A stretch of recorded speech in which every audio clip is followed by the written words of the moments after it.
New Thinking Aloud is presented by the California Institute for Human Science, a fully accredited university offering distant learning graduate degrees that focus on mind, body, and spirit. The topics that we cover here. We are particularly excited to announce new degrees emphasizing parapsychology and the paranormal. Visit their website at cihs.edu.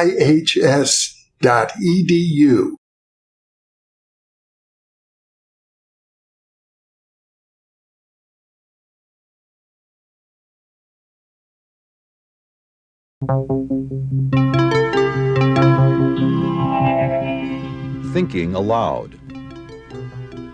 Conversations on the leading edge of knowledge and discovery with psychologist Jeffrey Mishlove.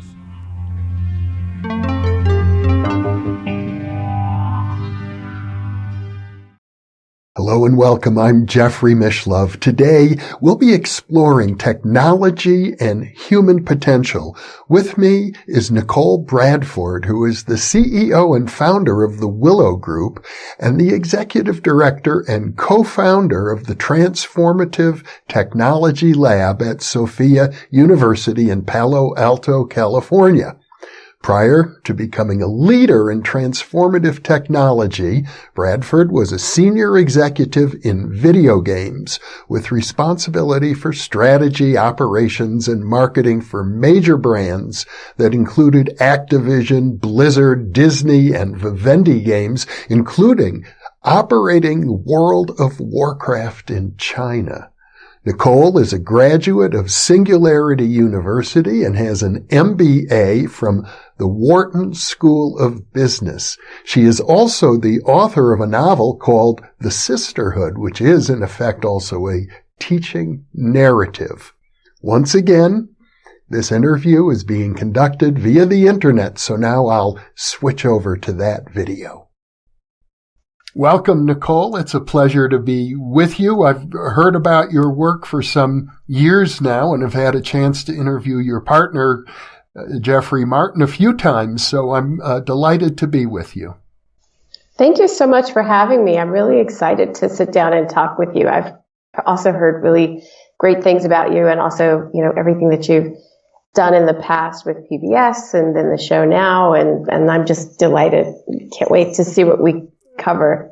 Okay. Well, I'm very interested in transformative technology, and I have been, for nearly half a century, I think. And I think it's fascinating what you're doing because you are a player at many different levels in this field in terms of sponsoring conferences, publishing a newsletter, organizing the industry, and also offering the Finder's Course yourself as one example of a very significant transformative technology. Yeah,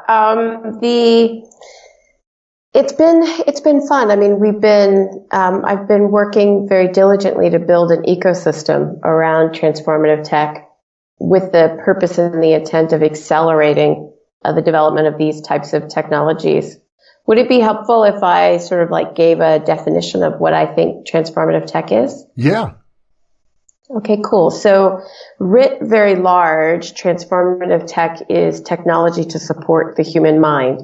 But specifically, we divide that into three buckets. And the first one is mental health, emotional well-being, and then the third one is human thriving. What that lines up to is what I call future basics, because I want them to be the basic skills of the future of work, and then sort of future human, sort of future of life. Under the basic skills, it's mental health, emotional health, and well-being. And then in the future of work, that's self-awareness and emotional self-regulation, because those are two core things that sit up underneath creativity, collaboration, communication, basically humans working together, solving problems. And then the third part is future of life. And that's sort of where persistent non-symbolic consciousness and, joy, and then also things that would expand and enhance human mental and emotional capacity. So that's also where, an example of a technology would be brain-computer interfaces, or I'm a big fan of Dr. David Eagleman's work on extending human senses. And so that's kind of the range. So it's basically human psychology, human mental and emotional capacity, assessed, amplified, and enhanced by technology. Mm-hmm.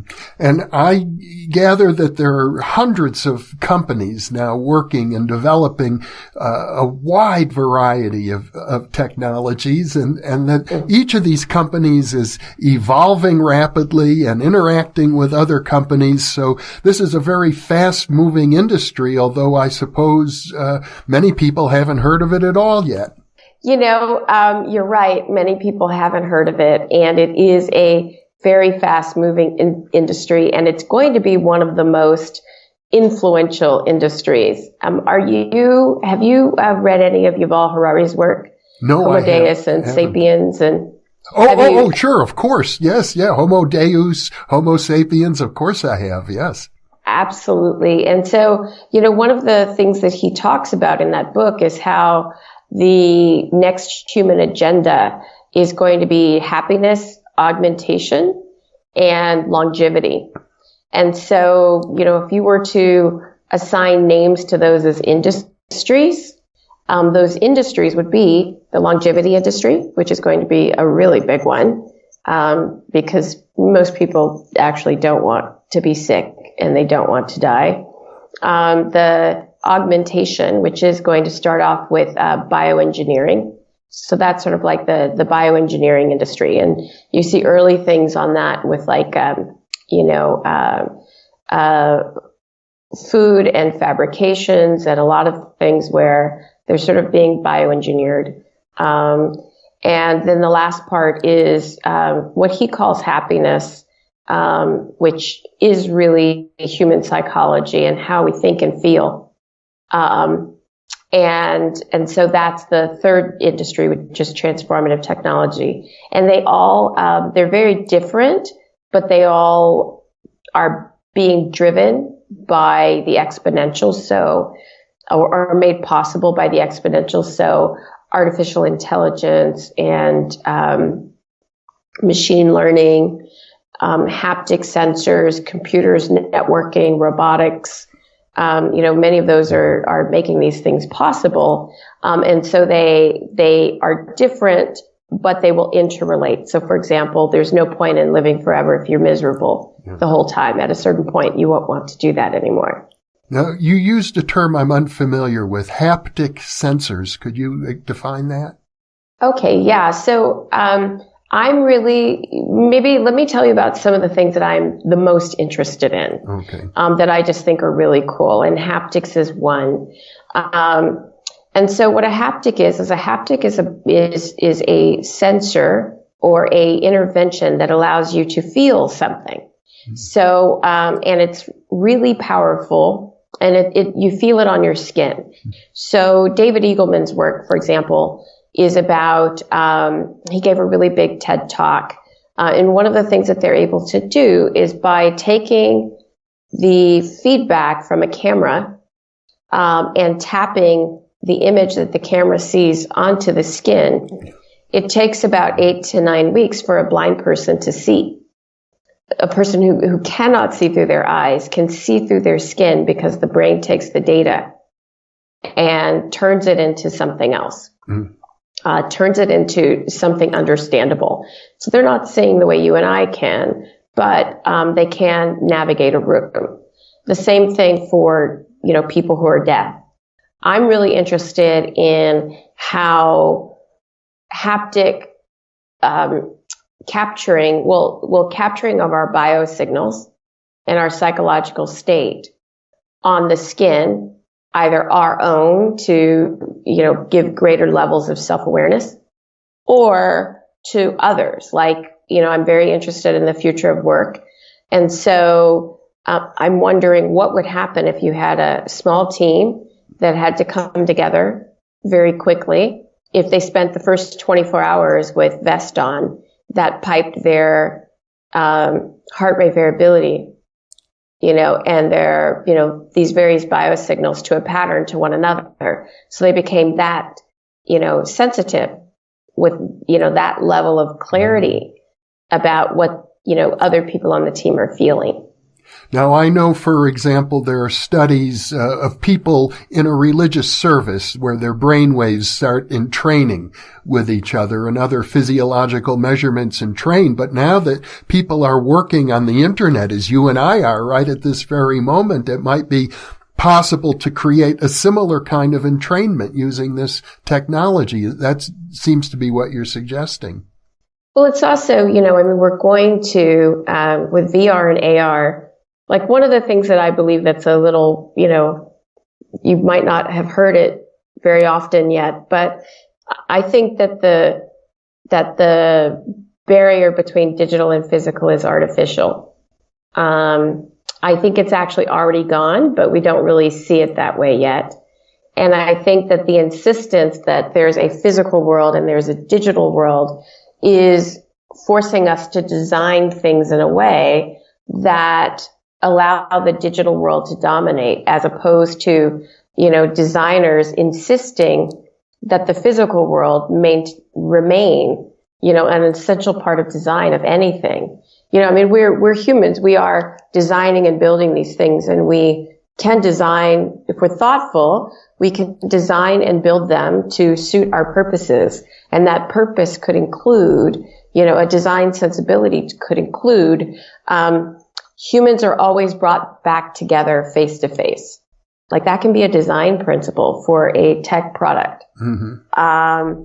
Or, when humans meet in digital space, a lot of priority is given to their being able to feel one another. So, I've seen a lot of interesting things where, like one of the things I'm very interested in is I pay a lot of attention to how realistic digital avatars are. Because, you and I are talking, and even, me looking at you on a camera, I can see your expressions.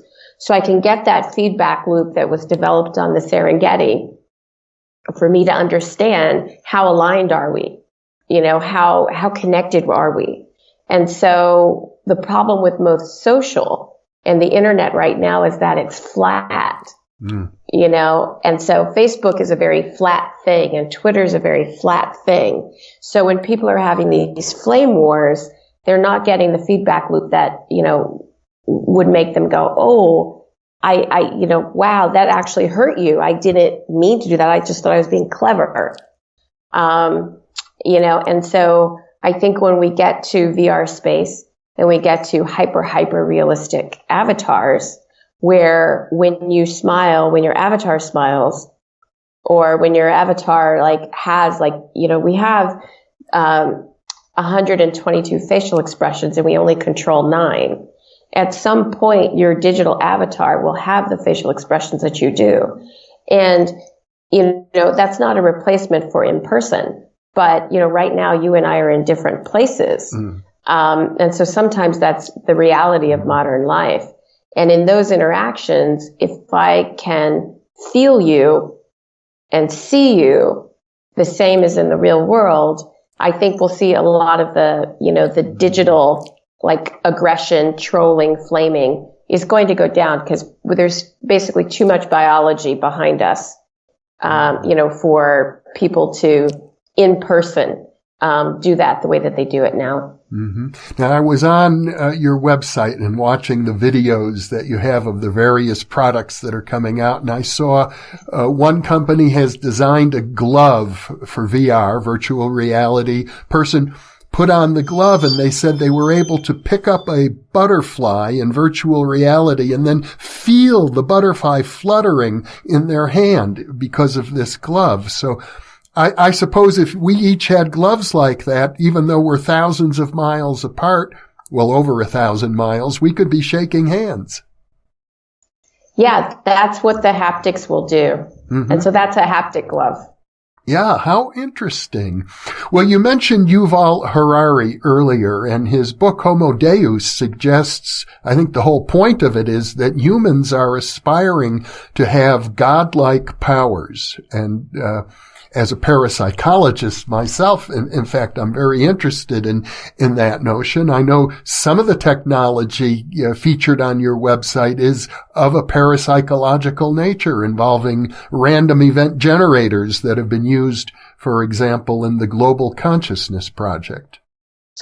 If you were to go back 1,000 years, 2,000 years with your iPhone and it worked, you would be a god, in that context. So, the idea that we are able to shape our world in ways that our ancestors never believed was possible. The fact that you can check the weather and know what the weather is going to be, most likely tomorrow or the day after, is a pretty godlike ability.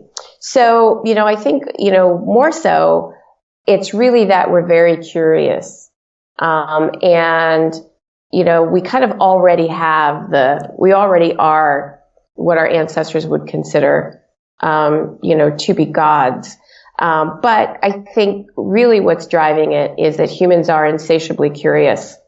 And I think, the big takeaway for me from, Harari's work is the warning that he gives at the end of Homo Deus, where he talks about datists, and those are the people who worship, the worshipers of data.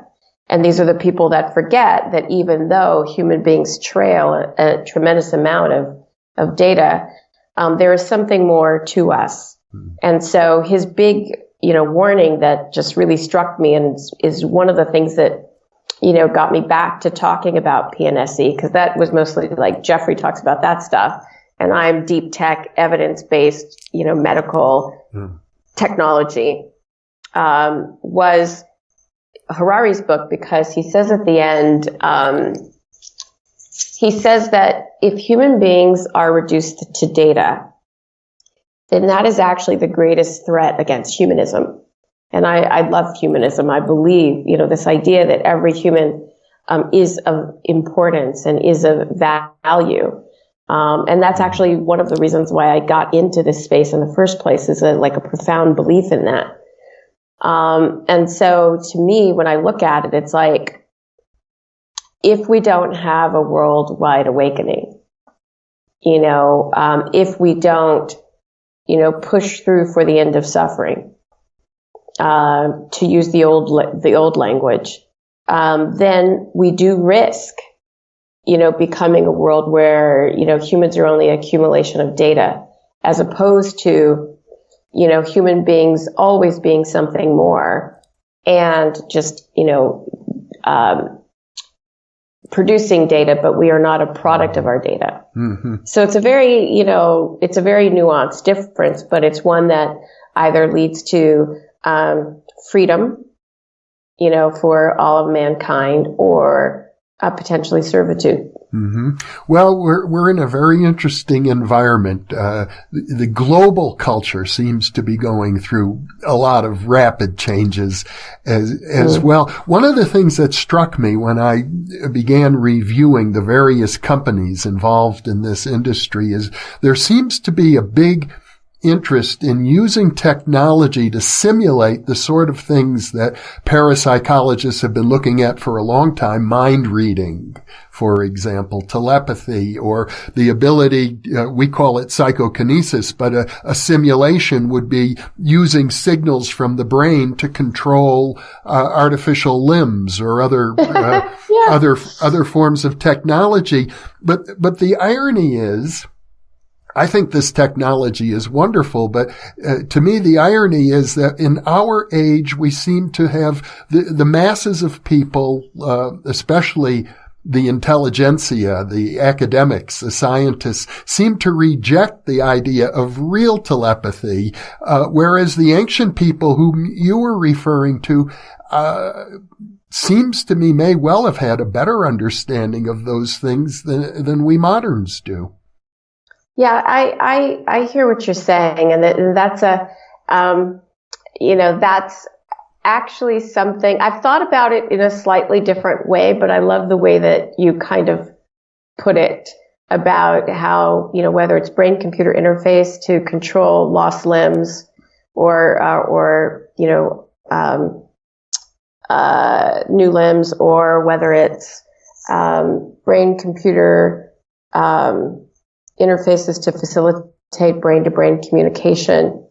It is sort of like, mimicking that, things that we've read about. And I think also, like, one of the things that I've thought about sometimes is that I do think that we're all connected. And sometimes I think that our social networks, the fact that we created them, was really, maybe a hunger to make manifest and visual this thing that, is also true. Mm-hmm. But I would say this one thing is,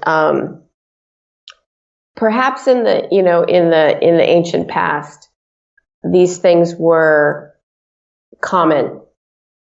And I mean, beyond beyond the elders and the shamans and and maybe they were common. Maybe they were something that every person had. When I think of all of the old myths that I've read, and from different parts of the world, they usually read as one or two people had something, and those people had a role in the society, but they weren't read as like, this is what every single person has. Like, every human has a nose, for the most part. Every human has a nose, and every human, has a mouth for the most part. And so what technology brings is the possibility of anything that was available to the few becoming available to the many. And so, technology is that thing that takes what is scarce abundant. So, what a, tech version of telepathy, which is, specifically for those who are watching, Mary Lou Jepson has a company called Open Water. And Mary Lou's expertise is in miniaturizing consumer electronics. And she, with Nicholas Negroponte, was one of the lead people on developing the $100 computer at a time that laptops were $10,000 to $15,000.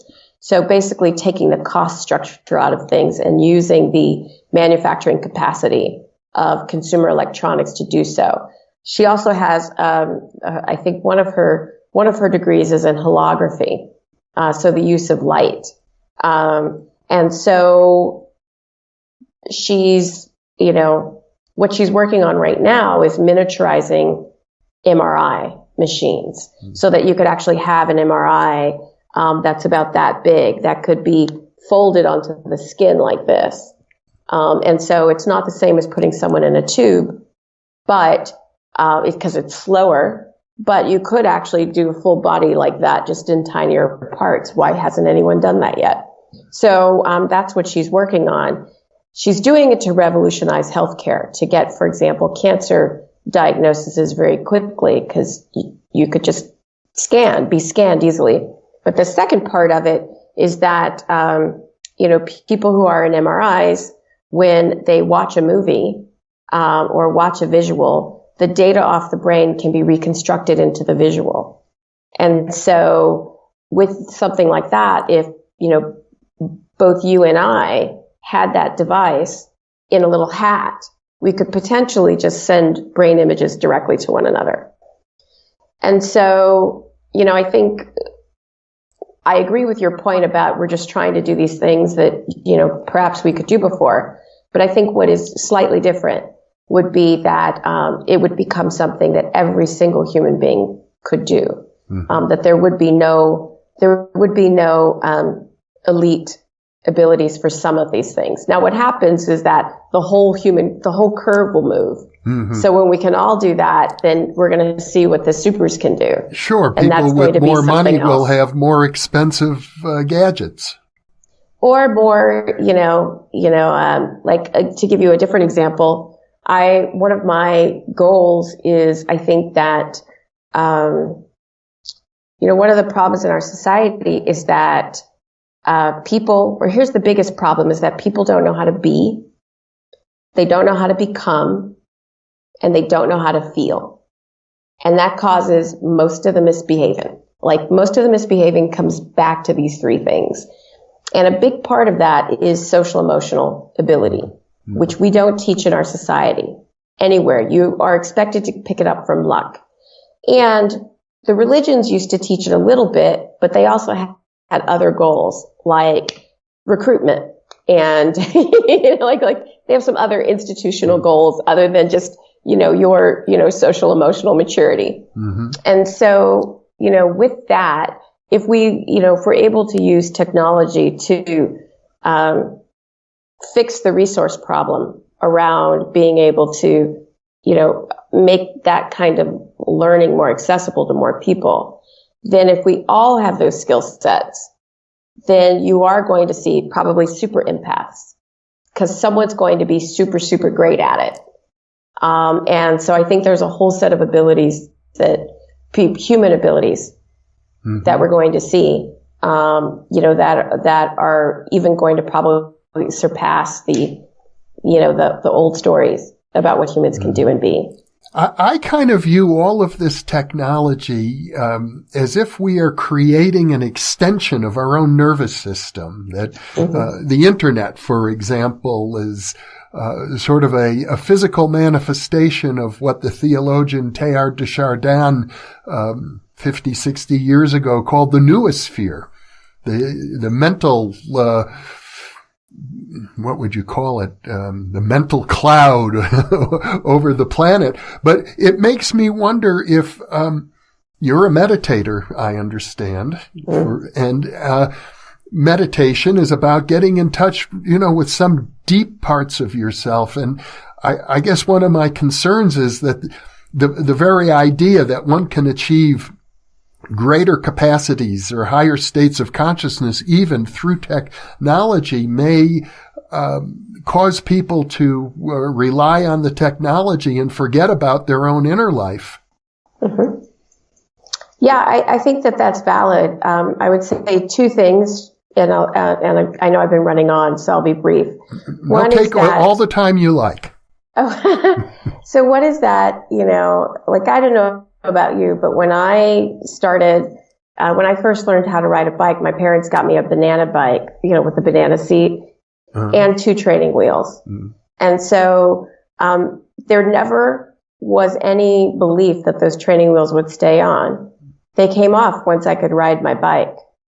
So a lot of these things are about design. Mm-hmm. How do we design it? And are we really being thoughtful when we think about what we design?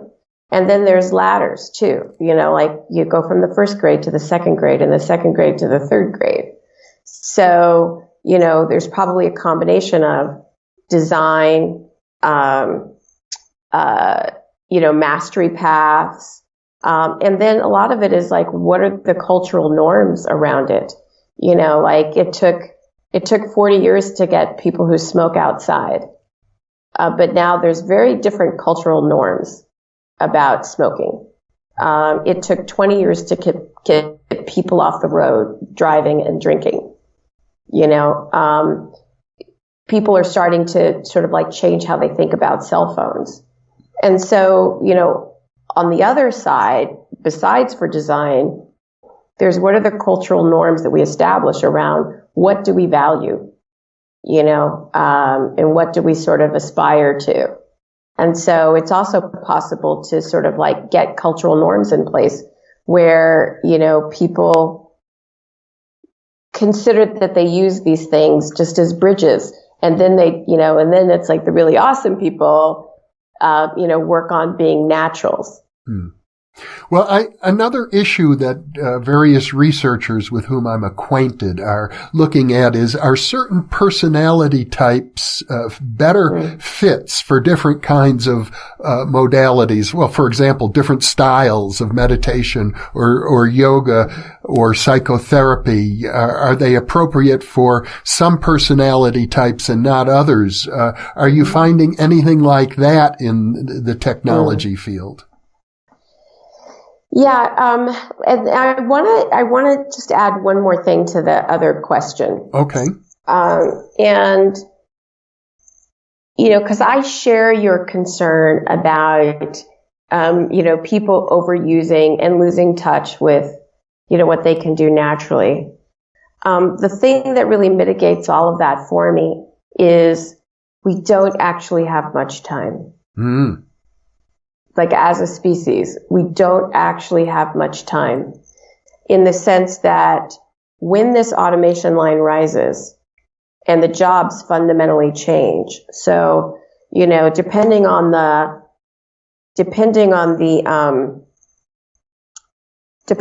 the source, one, it's clear that no one knows, what the true impact is going to be. I've seen 800 million jobs gone by 2030. 2050. I've seen 46% of all tasks. So within a job, I think the task is a better one, because within jobs, there's things that are rote, and then there's things that are very human. So we have a huge rolling problem coming, and it's one that can bring mass social destabilization. And I think we've actually already seen the first taste of it. If you look at, if you sort of like dig into the voting data from 2016, and where there were quite a few sort of protest votes, they were also in places where the jobs are gone. Now, some of those jobs went to China, but many of them went to automation. And that's just the amuse-bouche of what's coming. So we have a very serious problem coming, that in order to, one, meet it, we're going to need our full capacity. And most people are ran by their minds, not the other way. This is like me before and after meditation. It's like a completely different person in terms of what I'm capable of doing. So one, we're going to need our full capacity online. Two, we're going to have the fear go way down. And three, people are going to need to have social emotional abilities that I think, meditation fosters, because that's what they're going to have to work with other people really well to be compensated. So that will be the basis of how people get compensated, and it will be the basis of how they respond and react and adapt to change. And so because of those things, it's like we've got by the time that bill comes due, let's say 15 years, 20 years, 30 years, if you're being, the only difference, by the way, between an optimist and a pessimist in this space is the timeline. It's not if, it's when. And so we have so very little time to, right now we're sitting at 7.5 billion people on the planet. By 2050, we're going to be at 8.5 billion. We have so very little time to create a new standard, to get Ken Wilbury about it, wake up, grow up, clean up. We have so very little time for that. Sure, there will be people who, who don't want to, learn to feel for themselves. But there are so many people who don't know how to feel at all today. Like really, like, who am I? What's going on inside of me? And we have got to move to that place, because it's like, the way I describe it is I say, we're either on the path to Starfleet or Hunger Games. It's like one or the other. And the next 15 years will decide which one is happening. And so with that, it's like we have to have faster ways of doing things. And technology is scalable, accessible, and affordable. You can get something deployed all over the world and we kind of have to. So with urgency, I don't really see, the old-fashioned way is a little slow, and we can't afford it. So what you're saying is that there is a demand that people on the planet start actualizing their potentials, that we can't continue to operate on the basis of 90% of our potentials go unrealized because the challenges that we face are too great. Yes. But it's also an opportunity, because the other thing that's happening is that for the first time in human history, thriving is going to be a requirement and not a luxury. Like, we've always considered it a luxury. And the things that come out of thriving and flourishing and, essentially human potential, it's been something for the rich, for the few, for the not too busy, but that is going to change. And so that's an opportunity. We, for the first time in human history, the need, demand, and means are aligned, that we can actually make this something that is accessible for all human beings, as opposed to just a few. Now, when I look out at the human population, I see a lot of warning signs, to be honest. I see, for example, I believe the statistic is about 30% of the American population will at some point in their life have a mental illness diagnosis. Schizophrenia, depression, these are enormous problems in our culture, not to mention child abuse and people who come from dysfunctional families. Do you think that technology is capable of helping people address these deep issues? Absolutely. So one of the things I'm really interested in is, now this isn't at science yet, but there is a correlation between people who are depressed and a major issues in the gut biome. So, and so it's not hard science yet. It's just something that people are noticing. Yeah. What that could mean is that you are, rather than an SSRI or a mood enhancer or something like that affects all of your neurochemistry. You could get an engineered probiotic that you take, and it refreshes your gut biome, and that completely, changes your psychological state.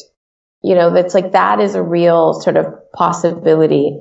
Other things include, I actually really like feedback mechanisms because, gravity is an excellent feedback mechanism. That's how we learn to walk. So we get a lot of feedback, and so I think that feedback on our patterns, on our behaviors, on our biosignals, provided it's private. So I actually work very hard. In several conversations, I'm working very hard to bring in privacy, ethics, and data sovereignty, because it needs to be private. But if it's private, then, human beings actually have really bad memory. And if you've looked at any of the sort of like data on human memory, it's actually like we're not very good at it. We remember kind of what we want to remember. It's selective, all those things. And so, the ability to know that, your worst day came from, you ate broccoli on Tuesday, you had a fight with your wife on Wednesday, you took a bath on Thursday, and then you ran 3 miles on Friday. And somehow that's the combination, that either, makes you not be able to do the things you want, or, maybe the makeup moment on Saturday made your presentation on Monday the best you've ever given. We don't have the ability to track that kind of data or to find those kind of connections. though certainly, they're there. And so I think that'll be really interesting. I think, though, one of the things that we have to do, and you didn't ask this, but I want to add it. I'm actually not a datist. I love data, but I'm not. I love mystery. And so I think that,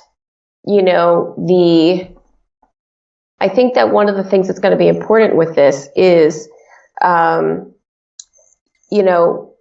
we should use data and technology to raise the floor on what our abilities are, and universally, all of us. And then, have on the, so it's like we should, use it to understand our humanity, but we should also, insist that we are more than data. So we should use the data, but insist that we are more than data. So we should keep a buffer of mystery and, curiosity and things that we don't know. Because that also really motivates us too. And so we should always have this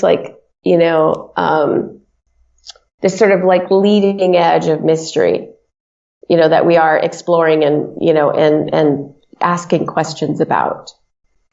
Well, what you're saying is that technology can be put into the service of self-awareness. Yes. That's a very interesting idea. Just for myself, I first learned about biofeedback when I was a college student. That was many decades ago, and everybody was getting into it then. It was really exciting. Biofeedback research was just getting off the ground. And for myself, I made a decision that not to go in that direction, probably just because of my own inclinations. But what I was thinking at the time was that I've already got this body. This is the most amazing technology. If I can just learn how to use it, that would be more than enough of a challenge. But you're saying that with technology, people can do that better. Yes. Yeah. Sometimes, so I went to Singularity in 2015, Singularity University, and I did the Global Solutions program, and I really loved it. But because of that affiliation, and I'm also a lecturer there, because of that affiliation, people often ask me if I, like Ray Kurzweil, am interested in being uploaded into a computer. And I'm not, or at least not yet, because like you, this is we haven't even maxed this out. There's so much here. Yeah. And, today's success in life, the most successful people, many of them have the ability to self-regulate, and also one of the most important skills for success is meaning making. What are the stories that you tell yourself? And remind me to tell you a really interesting, study that Stanford did on that. But, these sorts of things. And so my interest is I want those abilities to be universal. I want those abilities to be universal at extremely high skill levels. And I'm interested in humanity having some new problems. We truly need some new problems. We've had the same problems for a really long time, right? Poverty, disease, racism, those problems, you mean? Yeah, ego, fear, same problems. I'm interested. I think it would be fun if 50 years from now, you and I were, catching up and we were talking about, our kids and, and we're sitting around and we say something like, kids today, they just won't spend time in solo consciousness. They just, they just don't understand that they should, be in solo consciousness at least 2 or 3 hours a day. I mean, we're not asking about a lot, let's get some new problems, come up with some things that, we haven't had to deal with before, as opposed to the same old over and over and over again, which mostly can be distilled down to we don't know how to be, peace inside ourselves. We don't know how to become, and we don't know how to feel. not really how to feel. Like your partner, Jeff Martin, I also have an interest in higher states of consciousness, and I'm aware that there is a lot of technology that out there that can induce a wide variety of meditative states and other exotic states of concentration, visualization, and well, I think that those are they're very interesting. Probably what you might be thinking about is the deep brain ultrasound, which looks like it has the potential to do that. I'm also personally obsessed by the vagus nerve. I think when we really learn how to stimulate the vagus nerve, we're going to have a great deal more control over our psychological state and psychological well-being. And maybe what tripped me over is like when I found out that, not only does the vagus nerve wrap around your entire stomach and, go up to your brain, but it's also that the female orgasm runs on the vagus nerve, not the spine. Oh. Yeah, so it's like this incredible magic nerve, that that has a great deal to do with psychological well-being. So, the very first FDA devices came out for vagus nerve stimulation came out last year, and so within 2 to 3 years, vagus nerve stimulation will be completely routine, and many products being FDA approved, like the one in 2018 was for migraines, but there's another. People are using it. Dr. Bashar Badran has been using it to train premature children how to suckle, because it turns out that, somehow that happens in the womb, in the last month or so. And if you're born before that, they don't know how to, they don't have the mouth movements to do it. And so he uses vagal nerve stimulation for that. So, there's so many interesting things. I mean, I think that, like, one of the things that we found that this is a good point to make is that many of the things, so human psychology is a little bit of a spectrum in that and that's kind of how we have it laid out. It's like the, future basics, future work, future human. And there's, things that help people with impairments, which might be depression, resilience issue.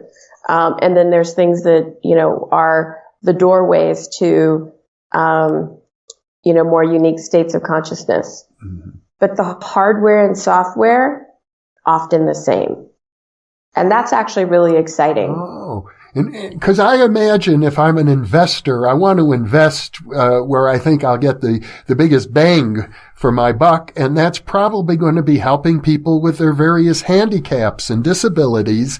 But what you're saying is that very same technology can then be applied to people who don't have disabilities but want to push to an even higher level. Abilities, higher super abilities, yes. Yeah. It's the same. It's often the same technology. It's the same hardware and software, and what's different is the protocols. Yeah. So, if you can, because if you think about it, like if you can, if you can use an engineered probiotic to deal with depression, you can probably use an engineered probiotic at some point, to have your best week ever for optimization. If you can use a vagus nerve stimulator, because the medical understanding around stimulating the vagus nerve to relieve tension and migraines, you could probably also get to euphoria on the other side. Probably, if you can use a behavior pattern tracker to track cognitive decline, you can also probably track perfect optimization. If you can use haptics and emotion recognition to have a meeting with someone in Bangalore and feel like you're really there. You can probably also use it to maintain a long distance relationship with someone who's stationed on the moon. So it's like, it's the same thing. It's just different uses. And so to your point, it's like, companies have to start by solving a current problem. Like, SpaceX is all about getting to Mars, but what they do today is they put satellites up cheaper than anybody ever would or has, and transformed an industry because of that. But they're really all about Mars. That's the vision. And so it's the same thing in the sense that companies have to solve a problem right now that someone has, because they have to be able to pay their employees and pay rent on the office space, and everybody needs health insurance. So they have to solve a real problem today, but often, the things that they have to learn and understand brings something else, like Mary Lou Jepsen, revolutionizing healthcare, will also bring us brain-to-brain telepathy. Now, you asked me to remind you to talk about a study at Stanford University. About meaning, I believe. Yeah, it was basically what they did is they took 3 populations or 3 age groups, so middle school, high school, and college. And it was an in-person intervention, but middle school, high school, and college. The teachers, they did it properly, so like the teachers didn't know who got which intervention, because the teachers weren't there to see which kids were in which rooms. And they taught them how to make meaning. And they had a control group. One did that, one did not. And then there were 3 types of kids, because they did separate ones. One were children who were bullied of all races and genders. 2 girls. And then the third was children of color, because that's sort of like what you can get money to do studies around. And they taught them the intervention, which was a total of an hour and a half. And then they did not come back until the end. So graduation from middle school, graduation from high school, graduation from college. And they looked at real measures of, success, grades, attendance, willingness to go on to the next level. And in all of those groups, the people who had simply been taught in an hour and a half how to make meaning had significantly higher grades, graduation rates, willingness to go on to the next level. And so, the person who told me about this, who's on the faculty, he basically said is that you don't have to fix the world before you have, an intervention that can completely change someone's life and ability to be successful. So we don't have to have misogyny fixed in order to change how girls perform. We don't have to have racism fixed. In the bullying, and I'm not saying that we shouldn't, but it's just often when people think about these big problems, or like when they think about, the mind of humanity, and all the rage and fear and all of this stuff, it's like, oh, it's such a big problem. How are you going to fix it? Well, it's like you just start, with interventions that work, enabled by technology, deployed at scale, building hard ties to the academics, but also making sure that you build things that people will use. And you just start to fix it. You just start to nibble the cracker. And eventually, if you have enough little fish nibbling the cracker breaks and it's gone. And so that's a really inspiring, I think, study. There's a quick aside. One of the reasons why it came up is that, I really think the ability for the smart things in our world to challenge our meaning, like you could do that. A good example would be, it's a little tweaky, but the Children's Echo with Amazon, and I know Amazon's trying to sell things, but just that point aside, the Children's Echo won't execute the command without a please or thank you. Oh. And they did that because the year before there were a lot of parents saying, Alexa's making my kids rude, because the Alexa command structure is kind of rude. You would never speak to another human being that way. But now the Children's Echo, which will read books that you buy on Amazon, is a little, but the kids can't use it without saying please or thank you. Mm-hmm. And so, if we really think as designers, about this sort of thing, like if you had a personal AI and, you were set in if I have a personal AI and one day I'm looking at myself, and I'm looking in my mirror and I'm like, gosh, I look old. No one's going to love me. Then, CBT tables are pretty straightforward. Is that true? Or Byron Katie, is it true? How do you know it's true? How does it make your body feel when you think it's true? How would you be if it wasn't true? You don't even have to have a response to that. Like, it doesn't have to, Byron Katie's stuff just works. It just works, even without a response. So technology can do these types of things with privacy. And we could see, greater levels of, psychological health and well-being. Mm-hmm. And then, because it's hard to talk to someone, you do have few people who, get to persistent non-symbolic consciousness because they have have something happen. Like you have those Eckhart Tolle stories. But it's kind of hard to talk to people about, a mom about enlightenment when a new mom who can't sleep, who's got a newborn, who's having postpartum depression. Mm-hmm. Now, I want to go back a little bit, though, to the Stanford study of making meaning. They went through a 1-hour process of making meaning, and then you began referring to Byron Katie's work, which what little I know about it involves asking questions, certain questions that can be very productive. Is that what the making meaning is about? I'm sorry. I sort of jumped. Meaning making as a skill. Yes. And so they just studied, if you teach people how to make empowered meaning, how does it show up in their lives with measurable outcomes? I'm just curious as to what that actually means. I guess I assumed that people make meaning naturally all the time. They make meaning naturally, but they don't make empowered meaning naturally. Mm-hmm. So it's like, what role do you play in the story that happens to you? So, you can walk into a room in a presentation. It's like the difference between growth mindset and a fixed mindset. So, if something happens and it's because there's something wrong with you, as opposed to something happened, say kids getting bullied.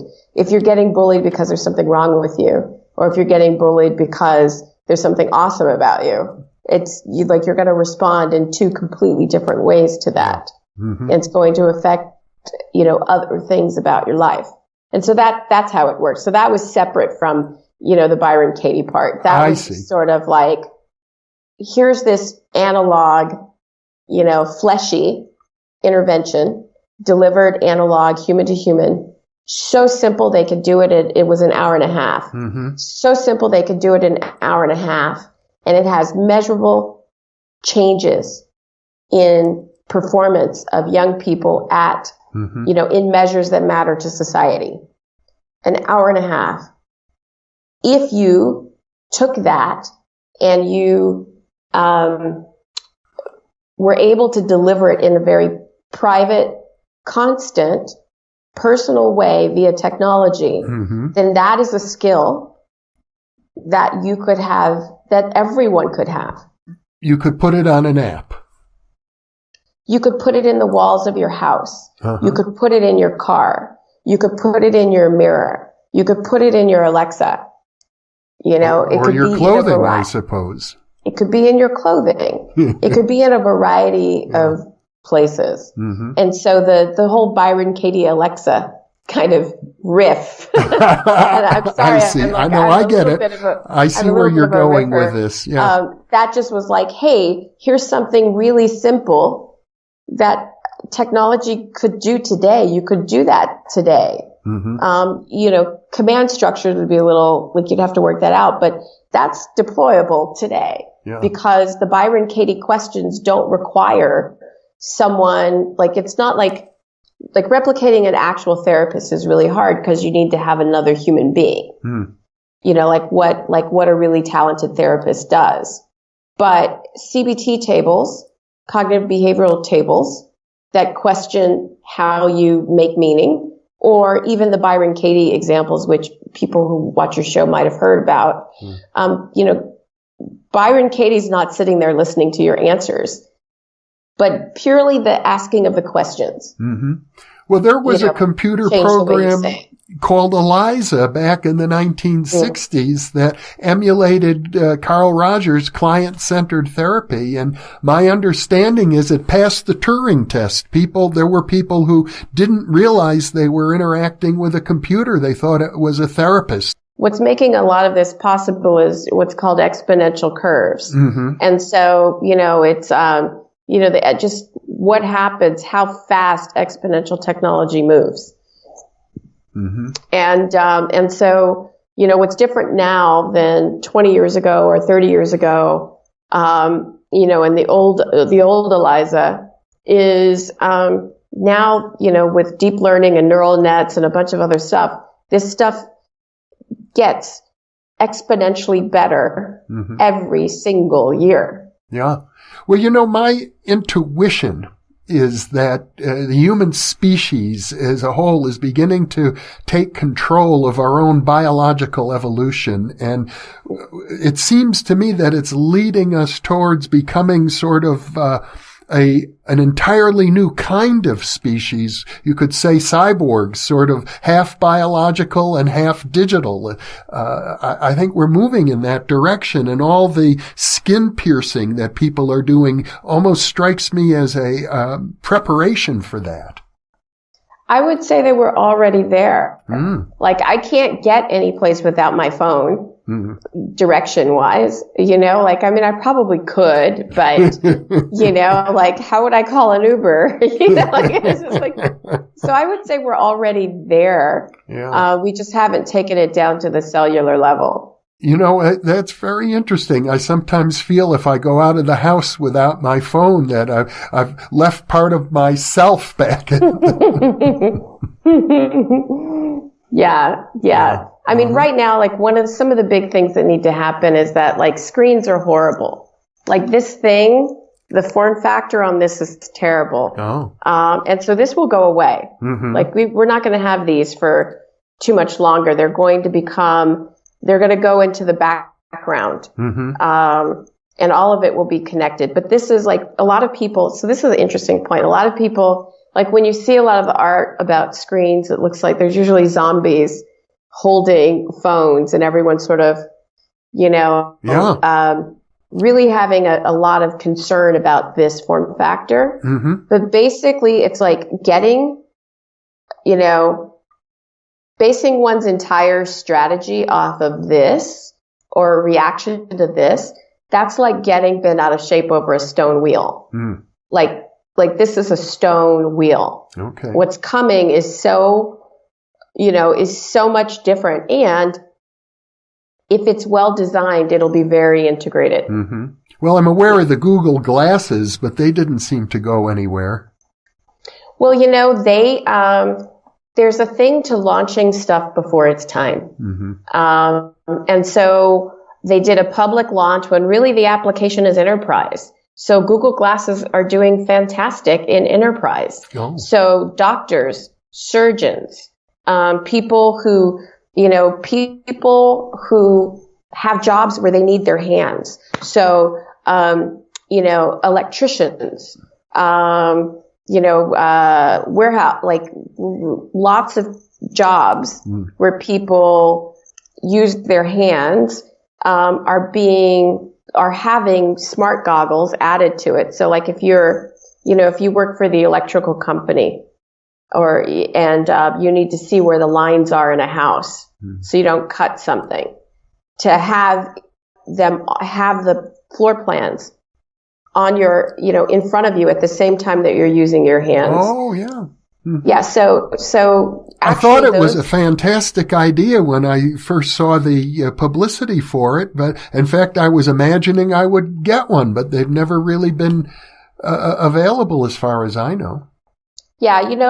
They took it inside and made it, did business applications. And that's where not just Google, but a bunch of other companies, that's sure. Very fast moving category. And it will move back out, but they have to be subtle. I mean, part of the reason why Google Glass didn't take off is that you looked weird. You know, like people looked weird when you wore them, and you know, people were uncomfortable with the privacy issues. So the initial launch did not address privacy. It was early for cultural norms, and you looked weird. So it was those things, but the world has moved. And so, you know, I think you're going to see more of those types of things coming back out.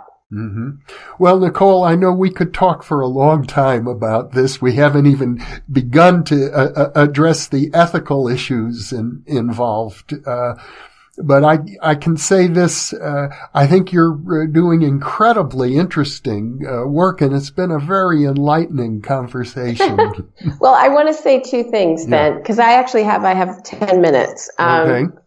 Two things that are very important to me. One is that, like for our 2-day conference, I spent 3 hours of a 2-day conference, which is a big deal, focused on ethics, privacy, and data sovereignty. Like, I think we have got to get this right.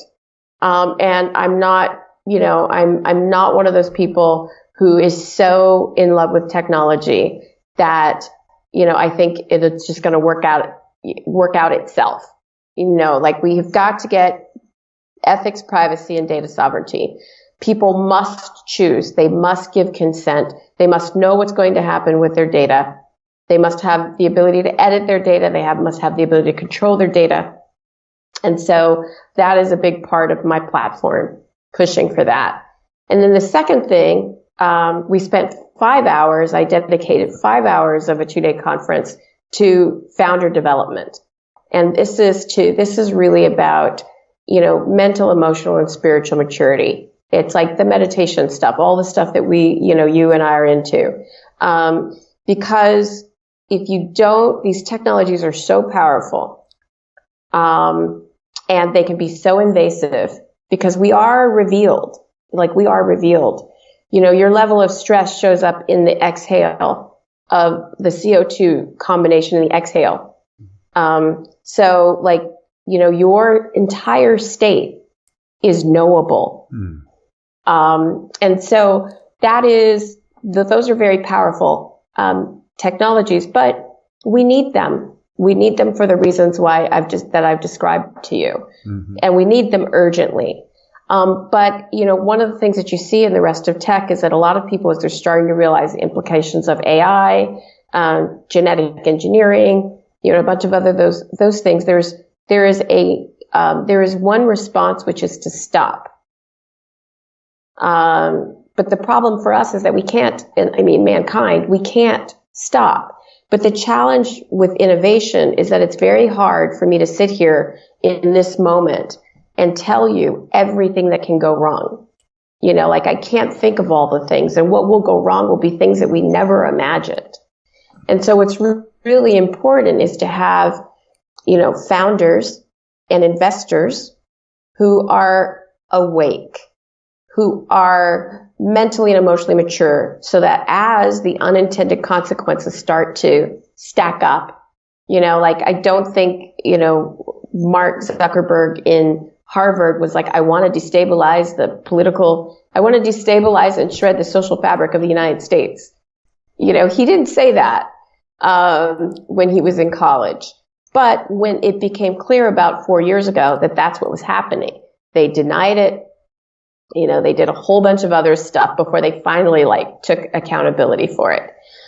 And that's where, you know, founder development is really important, because you're going to have to be very flexible and adaptive, and we're not going to know what's coming. And then we have to be, you know, we have to be in a place with our own egos that we do the right thing for the people who trust us with their most personal data. And so those are two things that are very important to me. And it's a big part of all of our work and our platforms. And we have a conference in November, everybody. If you like this stuff, come. We have an online academy. People who want to build this, we have an online program where you can take from anywhere in the world.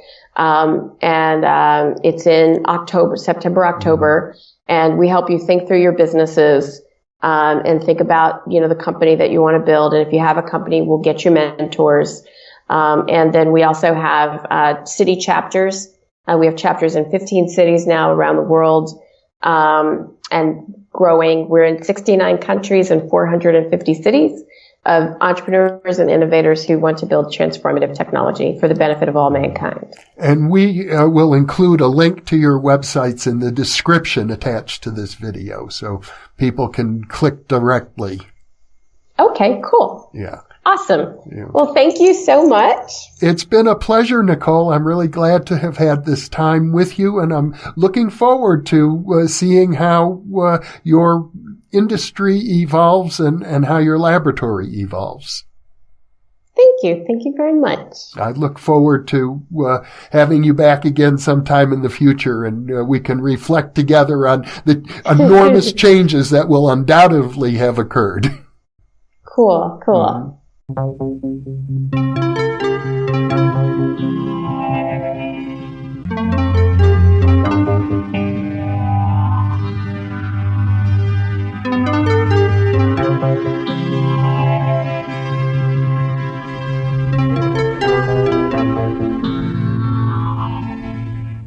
Book 3 in the new Thinking Aloud dialogue series is UFOs and UAP, Are We Really Alone? Now available on Amazon. You can now download a free PDF copy of issue number 8 of the new Thinking Aloud magazine, or order a beautiful printed copy. Go to newthinkingaloud.org